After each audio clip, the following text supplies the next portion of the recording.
Good morning and welcome to episode 2 of Leadership Untitled.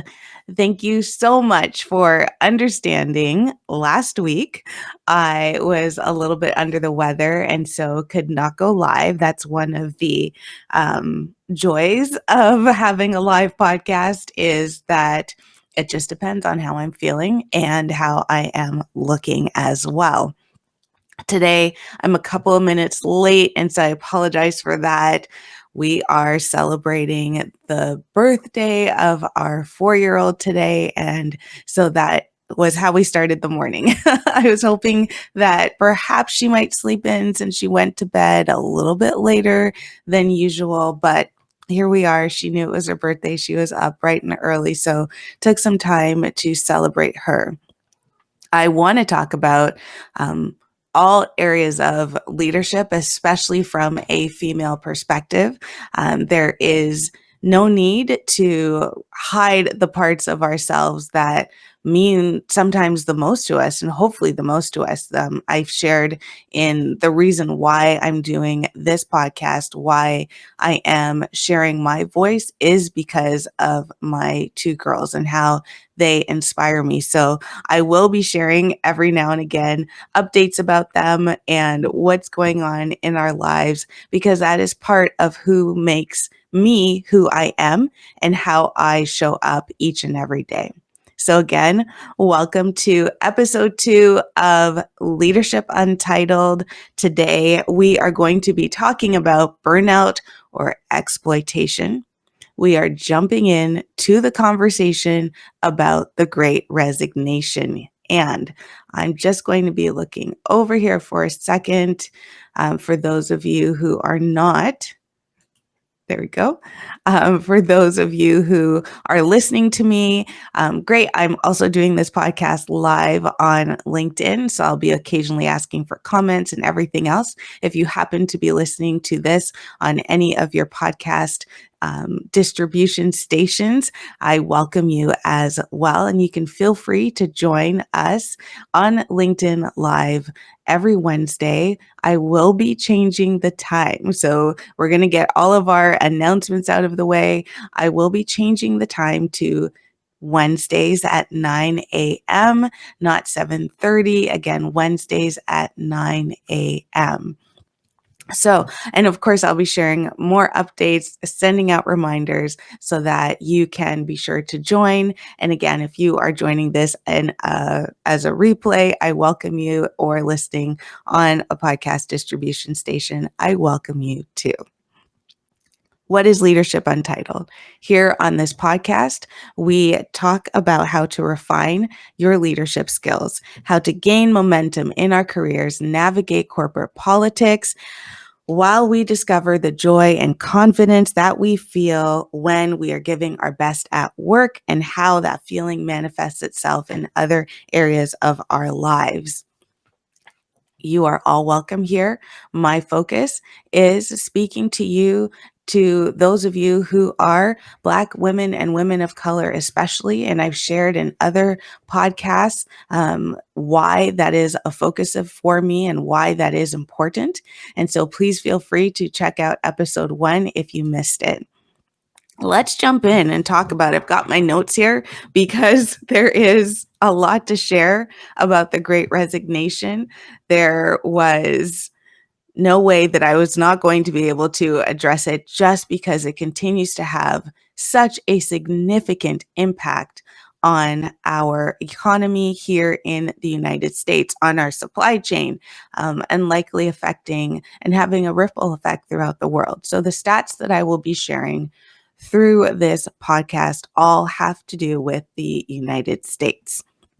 So as a leader, we are here to talk about it from a leadership perspective. I have done a lot of reading, a lot of watching videos, and truly trying to get a perspective that I will add my own as well, but trying to get a full picture on the actionable steps that we can take as leaders. So towards the end, I'll be sharing 3, maybe 4 steps on what you can do, what my recommendations are for you as a leader who is trying to gain that momentum in your career, navigate corporate politics, how you can make strides in the Great Resignation, and be sure that you have the team members and the resources that you need in order to accomplish your goals and assist with moving the organization's vision, mission, and message forward.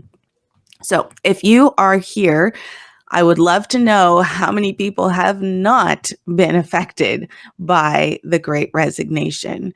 As I have been talking to colleagues, I have heard more and more how the Great Resignation, the loss of team members who are resigning in significant numbers, have impacted them. But on the flip side, how they have not also been able to fill those positions as well.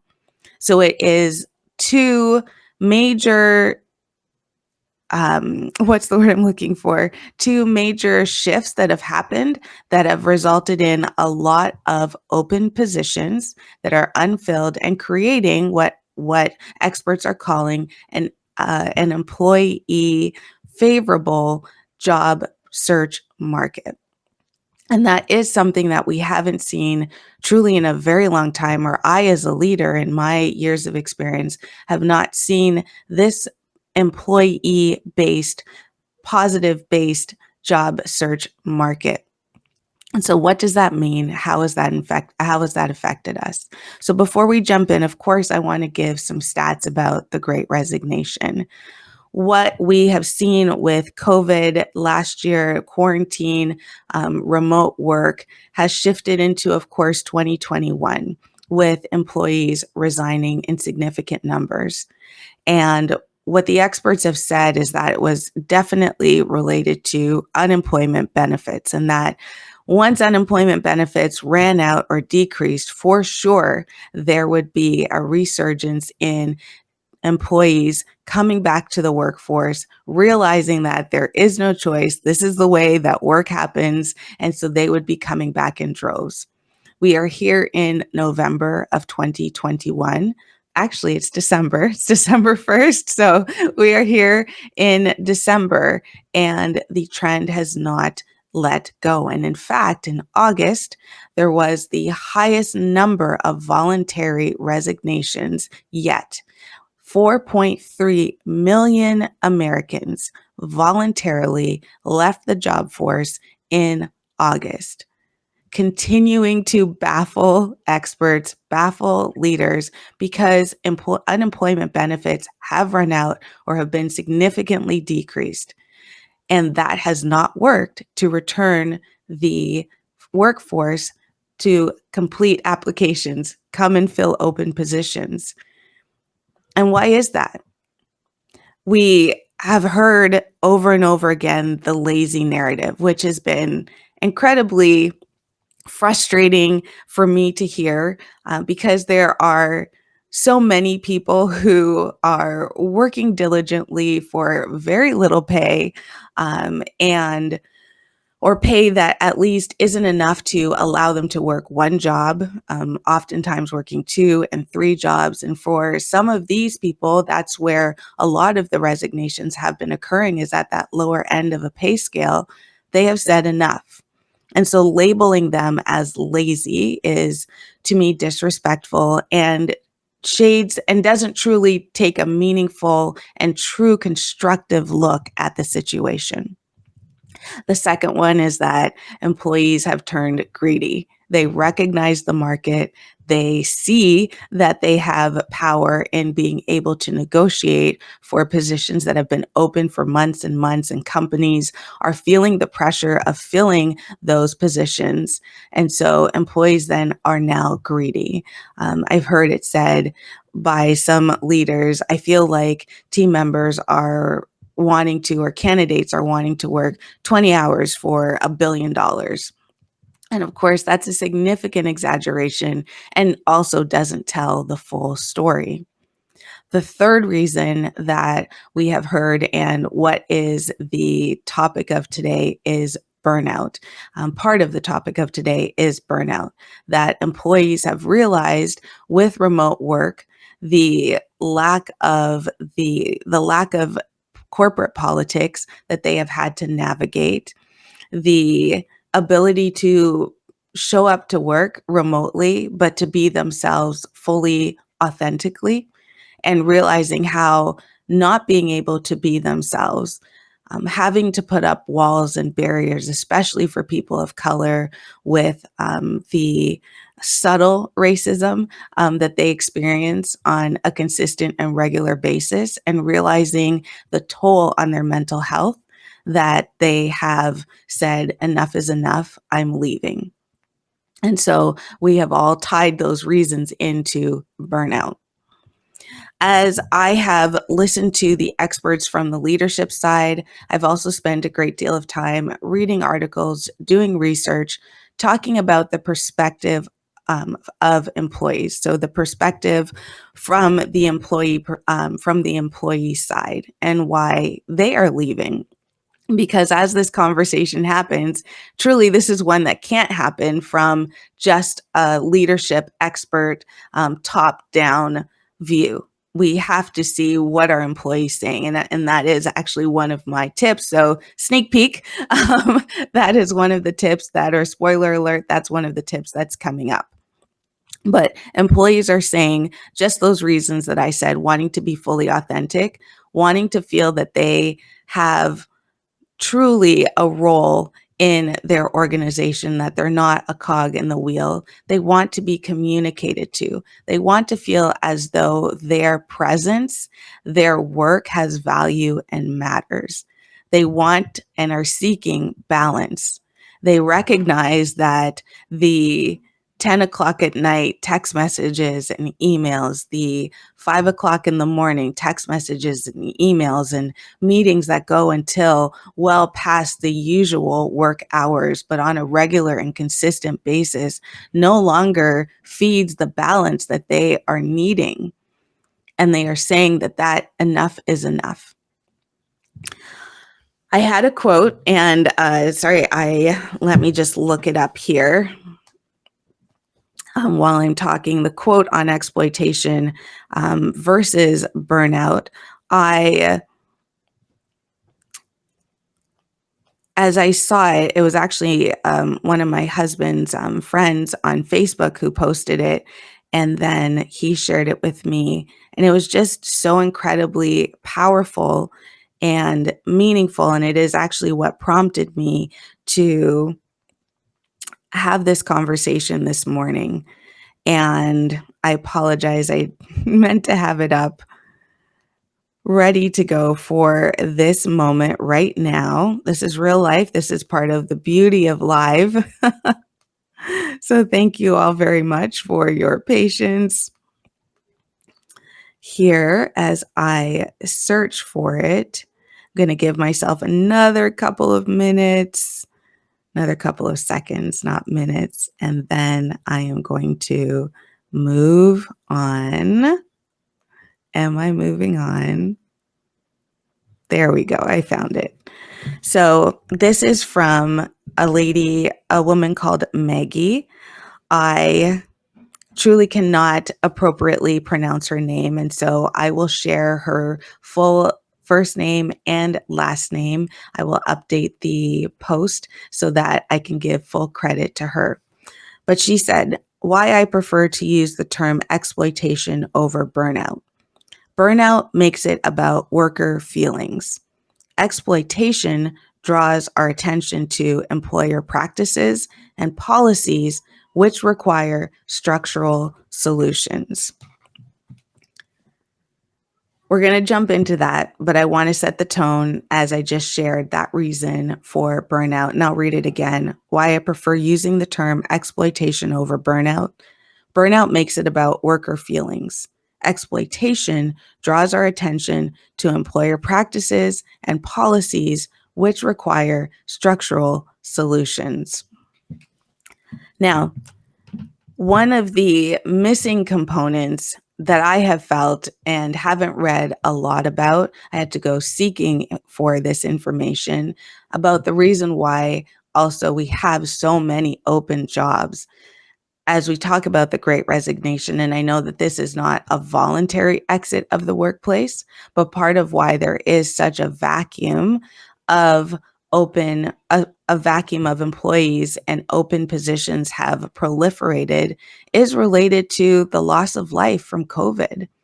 And again, this is death. It's not voluntary leaving a work, but it should be part of the conversation because there have been so many deaths, and not all of them have been workers. But when we are talking about just over 250,000 deaths here in the United States, a significant portion of those people were likely those who were working.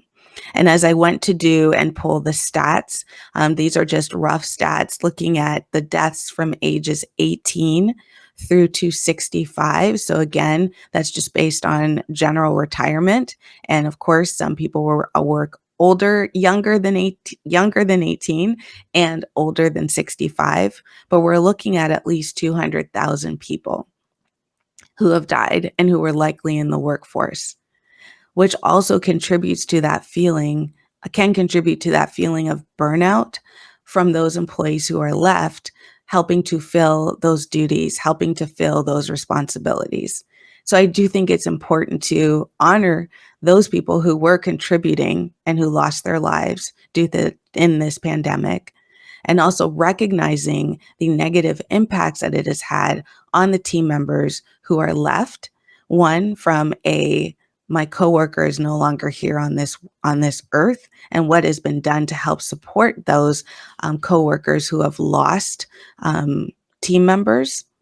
And then also too, talking about filling those roles and filling those responsibilities, because often what happens, whether it is through death or whether it is through resignation, to make it through that time until a position can be filled, that work still needs to get done. And so it is either all the tasks and duties are put on one person, or it is divvied out across the rest of the team. And truly, that work never completely disappears. And we've all been there, whether we are leaders or team members listening, we have all been there before, where the work just never seems to go away, those additional duties. And also often it comes without compensation. So how should we react as leaders? What are we here to do? And how can we help to ensure that, again, our company's mission, vision, and message is executed with excellence, but that we are also caring for our team members? One is acknowledging, how do we contribute? When I read that quote about burnout, putting the burden on the worker's feeling, as opposed to exploitation, truly addressing the structural issues that happen, I felt it in my gut as a leader. I consider myself someone who has a high emotional EQ, who serves from a servant leadership perspective, who leads with compassion. But I recognize when I read that there, of course, are habits that come from tradition, from structure, from processes, policies, procedures, that I have perpetuated some of the behaviors that have led to, it's hard to say, but the exploitation that leads to employees feeling stressed and overly stressed and missing balance in their lives. So first, it's acknowledging ourselves. I want to be sure that we as leaders recognize our behavior and don't just fall into the trap of this is how it's done, and be sure that we see what we can do. It doesn't have to be complicated. We don't have to change the world. We just have to change our behavior and see how it goes and share our results when we know what it is that we're doing has worked. and the positive results, or share that it hasn't worked. And so we add more to that pool of meaning, the pool of understanding. So, keeping it simple, one of the things that I used to do is I used to leave work. And for those of you who use Slack, always available, always, always there. I would leave work. And then maybe a couple, 2, 3 hours later, 9 o'clock, 10 o'clock, I would be in Slack, up answering people's questions, asking questions myself. And I know that there are some of my team members who are always on, they always have their notifications going on, so they would answer me. And I did not want them to feel like they needed to answer me just because I had adjusted my day in a certain way. So then I started to add in front of those statements, or in front of my questions, this is for tomorrow, or any request, this is for tomorrow. But I still knew that there were team members who would answer no matter what, or who would do the work no matter what. And I took responsibility for that in two ways. One, I can't ask my employees to live a more balanced life, to get off of email, to log out of Slack, to do whatever if I myself am not setting that example. And so that was the first thing. And plus it's unhealthy for me too. But that was the first thing, is recognizing that I need to set the example. Team members will likely rise to the occasion of seeing their leader work late, be super stressed, always, never taking a break, never taking lunch. So set the example. That's the first thing. Set the example. So while I would perhaps write down in my notebook what I wanted to say, because things do come to your mind at odd times of the day and the night. So I would write it down, or I used the great note to self in Slack to be sure that I was just writing my requests down.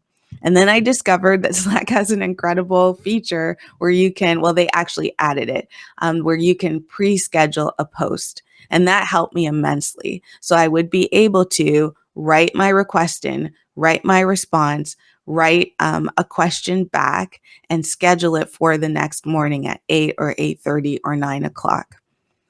Making these simple changes, one, helps your team members to relax, to feel that they don't have to always be on, always be ready to answer, because you are respecting their time.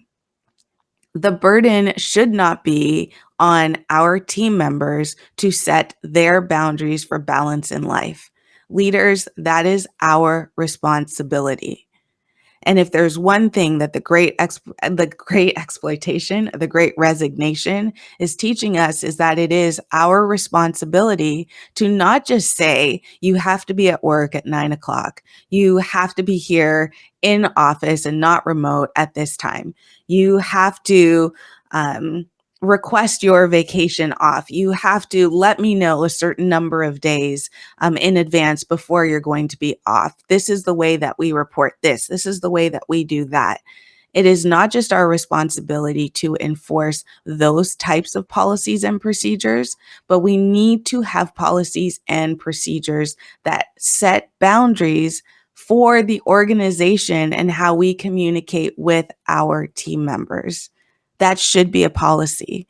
And it's disturbing to me that we have countries who are now having to enforce laws so that companies act appropriately and don't text their team members after 5 o'clock or 6 o'clock. We should know better as leaders. And I'm guilty of this too. Believe me, where you think something's important, you send out a text and you're just like, I didn't need to send that text. Every time that your team member receives a text after hours, it's considered an emergency. So affecting simple changes, like not having any communication after whatever time is appropriate. And this is for the bulk of industries. Of course, there's going to be exceptions. There's healthcare, which I worked in for, you know, over a decade. There's always going to be exceptions, but even in those exceptions, even in those industries, I ask you to truly stop and think about, what boundaries can you set from an organizational perspective that removes the load of setting boundaries from the worker's perspective. In the general employer-employee relationship, it is the employer who has the power. So setting the expectation that employees need to push back on us as leaders is also unfair. And saying, well, it's their responsibility that they're feeling stressed out. They should have said something. Would you feel comfortable saying something? And if you thought that perhaps your job might be affected, if you felt that perhaps somehow you might be penalized because someone else is willing to accept those text messages and emails. So it is up to the power broker, which is the employer, to set those boundaries. And I can't stress it enough. It is something that I'm so passionate about in terms of being sure that we treat our employees with respect and remove that burden from them and take it on ourselves and create those policies that say how it is appropriate for us to communicate with our team members and then hold our leaders to it. Because then when an emergency happens or something happens where you need to text them or you need to email them or they're having to stay later than usual, it is for a reason and a purpose and not an everyday occurrence. The other part of that is, as I mentioned, we enforce so many things on their end. We don't enforce things like you need to take a break during the day, right? Especially for our salaried team members. For hourly team members, there are a lot of laws in many states that talk about the times when they need to take a break. And so those are heavily enforced because there is a consequence when an organization doesn't do that. There are laws, there can be lawsuits, there can be fines. There's a financial burden that can happen to an organization. So of course, as leaders, we ensure that that does not happen. But are we doing the same due diligence for our salaried team members? Are we ensuring that they are taking breaks and truly not just paying lip service to it? And what I mean by lip service, of course, is be sure you're taking a break. Did you take a break today? Oh no, well, I had a lot of stuff. Well, be sure that you're taking a break. I want you to truly enforce that time is taken, whatever that is for your organization. If it's 30 minutes, if it's 30 minutes, if it's 1 hour, and working with your team to be sure that you have the appropriate coverage when people go for lunch, but ensuring that you are spending as much time enforcing that lunch break as you are with all team members, whether they are hourly or salaried. It is those mental health breaks during the day that help to set the boundaries from an organizational perspective. Are you enforcing vacation? Do you have a team member that has 3,000 hours of vacation because they have never taken vacation in 3 to 4 years? You know, the rollout and payout of vacation time is very attractive to team members. And a lot of places that I have worked with have allowed that opportunity at the end of the year where you can take some of your accrued PTO time and cash it out, especially beneficial for some team members around the holidays. But let's truly look at that. One, why are our team members feeling that they need to cash out their PTO in order to have additional cash at the holidays? Some of that, of course, can be attributed to perhaps they need to budget better or they are budgeting better and this is part of their savings plan. Who knows? But I also can tell you that so many of my team members in the past, having led food service teams, that the pay is so low that this is part of their compensation plan to ensure that they are just living. And when you have a system where they are just living and looking forward to that cash out at the end of the year, they're not taking that vacation time because that's part of their plan for cash. So then you've got an employee who's just working and working and working and never taking days off outside of their 2 days that they get off, but never taking extended vacation time. And there's so much research that shows it takes, at least 2 days to relax from your job to truly get into that mindset of I'm away and I'm taking a break. and truly allowing that mental relaxation. So it is key that we are providing that time and ensuring that our employees are paid enough. That is part of the conversation. It is not greedy to say that there needs to be an examination of salary and compensation, but that they are paid enough that they can feel that they can take their PTO time and not have to save it for cash out. If that's not the situation where you are, then being sure that your team members are taking vacation time and that there are structures in place that allow them to truly step back and not just work 10 minutes or 5 minutes every day of their vacation because there's no one else to fill their role. That is our job. It is not the team member's burden to carry. So that was my first tip. One, check ourselves as leaders. Check yourself as a leader. What habits, what structures, what policies do we need to look at? Simple habits do we need to change in order to remove the burden of boundary setting from the worker, to remove the blame of they just don't know how to manage their day. They're feeling stressed. It is their mental health issue without putting the burden of recognizing the structures, policies, and procedures that have been in place to create that situation. The second one is let's reopen our change management books, our textbooks, our courses. How many of us have gone through change management organization sponsored classes where experts come in, leadership coaches come in and talk to us as leaders about how to push change down and talk to our employees about how to accept change? We're seeing that flip right now. And it's uncomfortable for us as leaders. It's uncomfortable for organizations that employees are now the ones who are saying, we are making a change.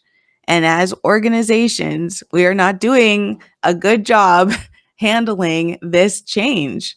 Again, going back to blaming the employees. You're lazy, you're greedy, they're burnt out, they don't know how to handle this work environment that is what they should be able to handle. They should be able to handle calls, work at all times of the hour, and that stress level that continues to rise.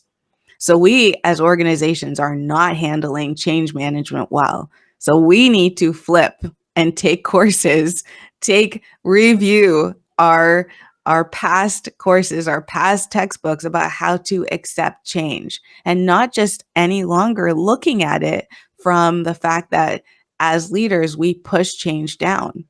The employee-employer relationship is a two-way street. And finally, after 2020 and going into 2021, employees have realized that it is a two-way relationship. Yes, you pay me, but I also do work. It is a contractual relationship where both sides are to benefit. And if one side gets the bulk of the benefit, it becomes unbalanced. This truly was a situation, is an industry. Like work was so ripe for disruption. And that's what we are seeing. Employees are saying, no, thank you, and goodbye. So what do? We have to learn how to adjust to change as leaders, change that we're not initiating, that our CEOs are not initiating, that the VPs are not initiating, but that our employees are initiating. How do we take that communication, share what we're learning back to leadership? How are we taking in this information that we are reading? All of us should be reading about the Great Resignation, should be diving into what is happening. That leads me into my one more point about that is looking at, again, those policies and those procedures. They all kind of feed into each other, these ways that we as leaders can react and get in front of this great resignation and take this opportunity to have and make true change and be at the forefront of what is happening, because that is how you are going to attract talent and retain talent. So the third one we're jumping into is having meaningful conversations.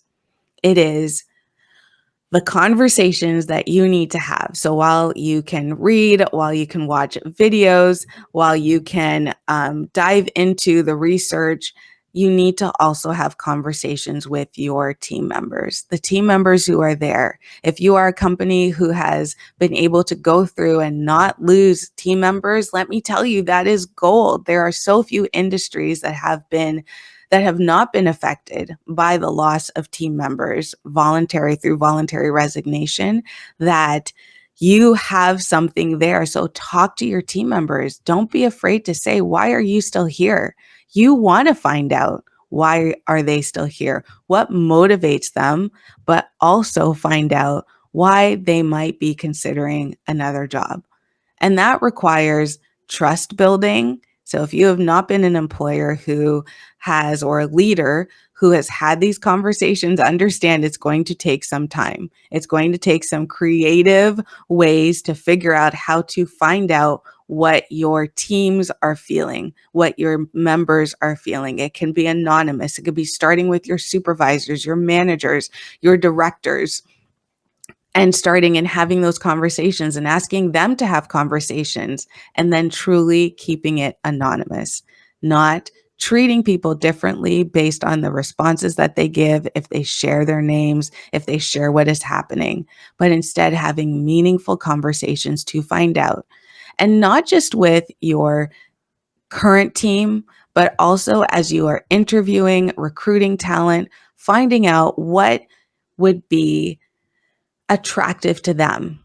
We are no longer in a one size fits all environment. I think we've all recognized and can acknowledge that one size does not fit all. And we have seen that business can happen, money can still be made in when people are in different situations, whether that is some people are remote, some people are in office, there's hybrid, but yet the organization moves forward.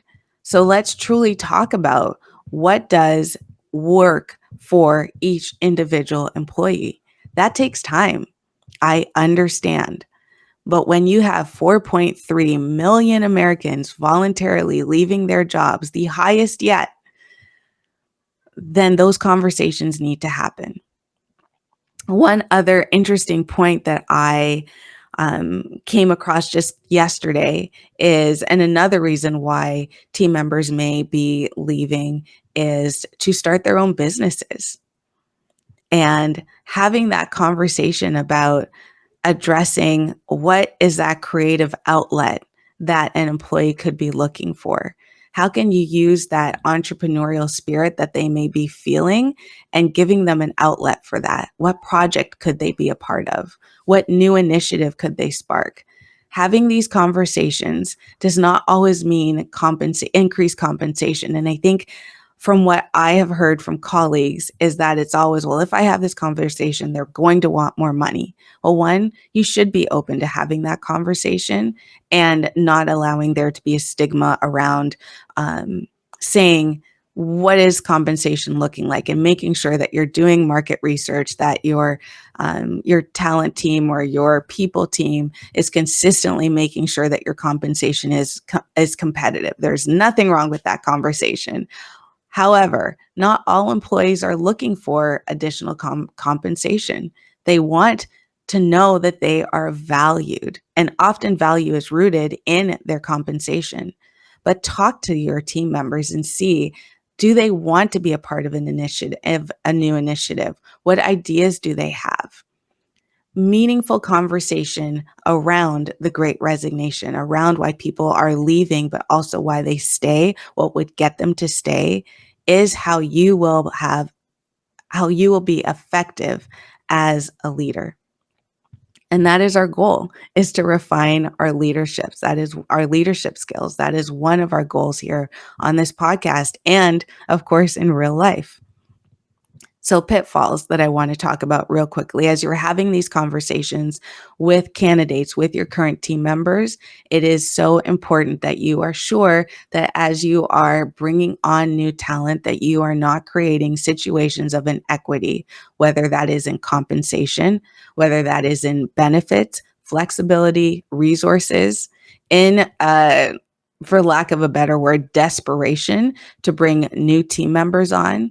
Sometimes we can, yes, agree to these different things that is attractive to that person, but not realizing that our current team members would also love the ability to have access to those benefits, compensation, resources, and flexibility.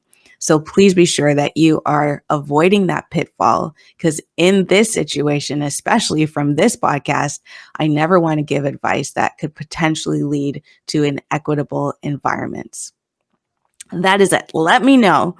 Have you found ways? Have you had these discussions, for meaningful discussions with your team members, and found ways to overcome the resignation, overcome the voluntary leave from your company? What have you done? What have you found? What has your research shown you? If you have loved this episode, please share it. Please be sure that you are talking about it. That's how you can help, and I would greatly appreciate it. You can right now find this podcast on Spotify, on Google Podcasts, and so I will share the links as well as the name of the quote that I read in the post once this is finished processing, so that I can fully share all of the information that you need. I look forward to seeing you back here next Wednesday at 9 a.m. here live. Spread the word. I look forward to having more awesome, difficult conversations with you each and every week. Bye.